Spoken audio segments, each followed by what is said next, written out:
ओम नमो भगवते वासुदेवाय। भागवत पुराण नवम स्कंद 15वां अध्याय।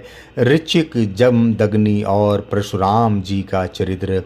श्री सुखदेव जी कहते हैं, परीक्षित, उर्वशी के गर्भ से पुरुरवा के 6 पुत्र हुए। आयु, श्रुतायु, सतायु, रय, विजय और जय। श्रुतायु का पुत्र था वसुमान, सत्यायु का सुतंजय, रय का एक और जय का अमित, विजय का भीम, भीम का कांचन, कांचन का होत्र, और होत्र का पुत्र था जुहू। ये जुहू वही थे जो गंगा जी को अपनी अंजलि में लेकर पी गए थे। जुहू का पुत्र था पुरु, पुरु का बालक बलाक और बलाक का अजक। अजक का कुश था, कुश के 4 पुत्र थे, कुशाम्बु, तनय, वसु और कुशनाभ। इनमें से कुशाम्बु के पुत्र गाधी हुए। परीक्षित, गाधी की कन्या का नाम था सत्यवती। ऋचिक ऋषि ने गाधी से उनकी कन्या मांगी। गाधी ने यह समझकर कि वे कन्या के योग्य वर नहीं हैं, ऋचिक से कहा, मुनिवर, हम लोग कुशिक वंश के हैं, हमारी कन्या मिलनी कठिन है, इसलिए आप 1000 ऐसे घोड़े लाकर मुझे शुल्क रूप में दीजिए, जिसका सारा शरीर तो श्वेत हो, परंतु एक एक कान श्याम वर्ण का हो। जब गाधी ने यह बात कही, तब ऋचिक मुनि उनका आशय समझ गए और वरुण के पास जाकर वैसे ही घोड़े ले आए। तब उन्हें देकर सुंदरी सत्यवती से विवाह कर लिया। एक बार महर्षि ऋचिक ने अपनी पत्नी और सास दोनों ने ही पुत्र प्राप्ति के लिए प्रार्थना की। महर्षि ऋचिक ने उनकी प्रार्थना स्वीकार करके दोनों के लिए अलग अलग मंत्रों से चरु पकाया और स्नान करने के लिए चले गए। सत्यवती को माँ ने यह समझकर कि ऋषि ने अपनी पत्नी के लिए श्रेष्ठ चरु पकाया होगा, उससे वह चरु मांग लिया। इस पर सत्यवती ने अपना चरु तो माँ को दे दिया और माँ का चरु वह स्वयं खा गई। जब ऋचिक मुनि को इस बात का पता चला, तब उन्होंने अपनी पत्नी सत्यवती से कहा, तुमने बड़ा अनर्थ कर डाला। अब तुम्हारा पुत्र तो लोगों को दंड देने वाला घोर प्रकृति का होगा और तुम्हारा भाई होगा एक श्रेष्ठ ब्रह्मवेता। सत्यवती ने ऋचिक मुनि को प्रसन्न किया और प्रार्थना की, स्वामी, ऐसा नहीं होना चाहिए। तब उन्होंने कहा, अच्छी बात है, पुत्र के बदले तुम्हारा पौत्र वैसा घोर प्राकृति का होगा। समय पर सत्यवती के गर्भ से जमदग्नि का जन्म हुआ। सत्यवती समस्त लोकों को पवित्र करने वाले परम पूर्णमय कौश की नदी बन गई। रेणु ऋषि की कन्या थी रेणुका। जमदग्नि ने उनका पानी ग्रहण किया। रेणुका के गर्भ से जमदग्नि ऋषि के वसुमान आदि कई पुत्र हुए। उनमें सबसे छोटे परशुराम जी थे। उनका यश सारे संसार में प्रसिद्ध है। कहते हैं, है वंश का अंत करने के लिए स्वयं भगवान ही परशुराम के रूप में अंशावतार ग्रहण किया था। उन्होंने इस पृथ्वी को 21 बार छत्रहीन कर दिया। यद्यपि क्षत्रियों ने उनका थोड़ा सा ही अपराध किया, फिर भी वे लोग बड़े दुष्ट ब्राह्मण के अभक्त, रजोगुनी और विशेष करके तमोगुनी हो रहे थे। यही कारण था कि वे पृथ्वी के भार हो गए थे और इसी के फलस्वरूप भगवान परशुराम ने उनका नाश करके पृथ्वी का भार उतार दिया। राजा परीक्षित ने पूछा, भगवान, अवश्य ही उस समय के क्षत्रिय विषय लोलुप्त हो गए थे, परंतु उन्होंने परशुराम जी का ऐसा कौन सा अपराध कर दिया जिसके कारण उन्होंने बार बार क्षत्रियों के वंश का संहार किया। श्री सुखदेव जी कहने लगे, परीक्षित, उन दिनों है वंश का अधिपति था अर्जुन। वह एक श्रेष्ठ क्षत्रिय था। उसने अनेकों प्रकार की सेवा शुश्रूषा करके भगवान नारायण के अंशावतार दातात्रेय जी को प्रसन्न कर लिया और उनसे 1000 भुजाएं और कोई भी शत्रु युद्ध में पराजित न कर सके यह वरदान प्राप्त कर लिया। साथ ही इंद्रियों का अबाध बल, अतुल संपत्ति, तेजस्विता, वीरता, कीर्ति और शारीरिक बल भी उनसे उनकी कृपा से प्राप्त कर लिए थे। वह योगेश्वर हो गया था। उनमें ऐसा ऐश्वर्य था कि वह सूक्ष्म से सूक्ष्म, स्थूल से स्थूल रूप धारण कर लेता। सभी सिद्धियां उसे प्राप्त थी। वह संसार में वायु की तरह सब जगह बेरोक टोक विचरा करता था। एक बार गले में बैजंती माला पहने सहस्त्रबाहु अर्जुन बहुत सी सुंदरी स्त्रियों के साथ नर्मदा नदी में जल विहार कर रहा था। उस समय मदोन्मत्त सहस्त्रबाहु ने अपनी बाहों से नदी का प्रवाह रोक दिया। दशमुख रावण का शिविर भी वहीं कहीं पास में था।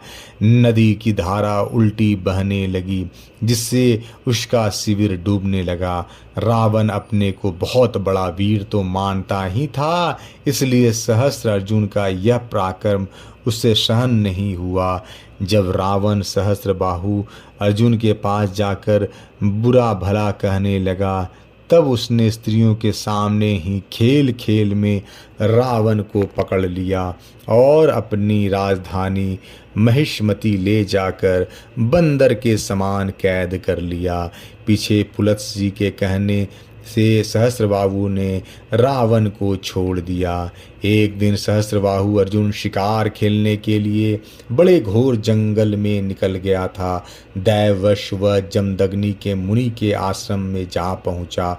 परम तपस्वी जमदग्नि मुनि के आश्रम में कामधेनु रहती थी। उसके प्रताप से उन्होंने सेना, मंत्री और वाहनों के साथ हयहदीपति का खूब स्वागत स्वीकार किया। वीर हयहदीपति ने देखा कि जमदग्नि मुनि का ऐश्वर्य तो मुझसे भी बढ़ा चढ़ा है, इसलिए उसने उनके स्वागत सत्कार को कुछ भी ना आदर देकर कामधेनु को ही ले लेना चाहा।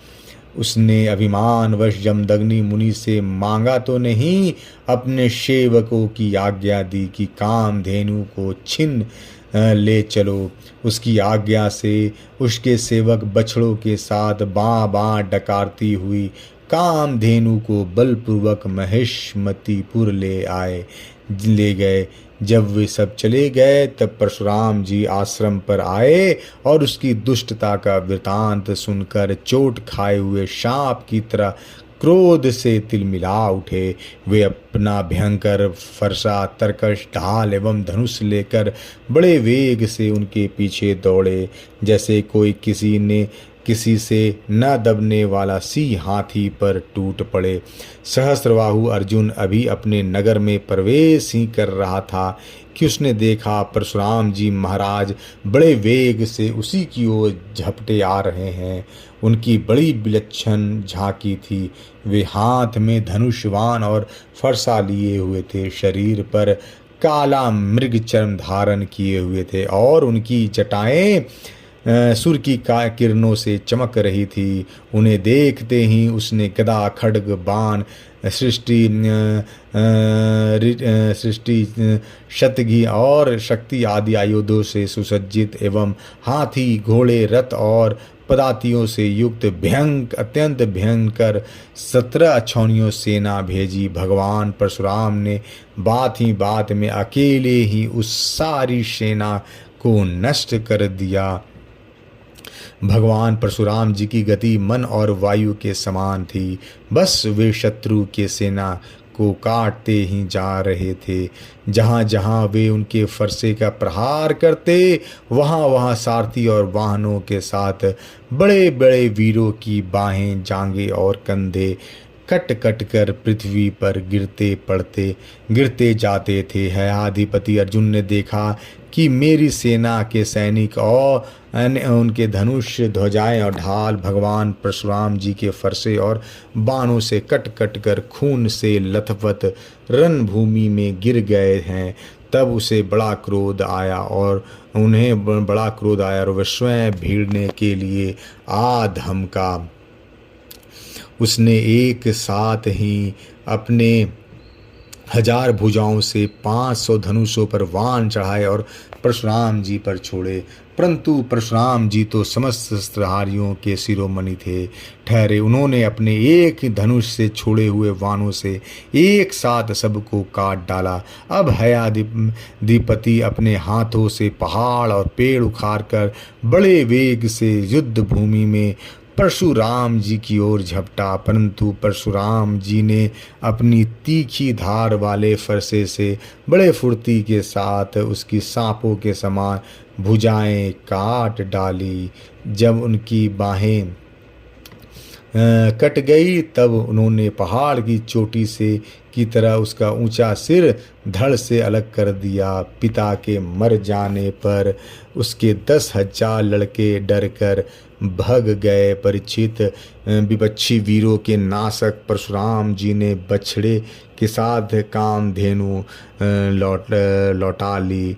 वह बहुत ही दुखी हो रही थी।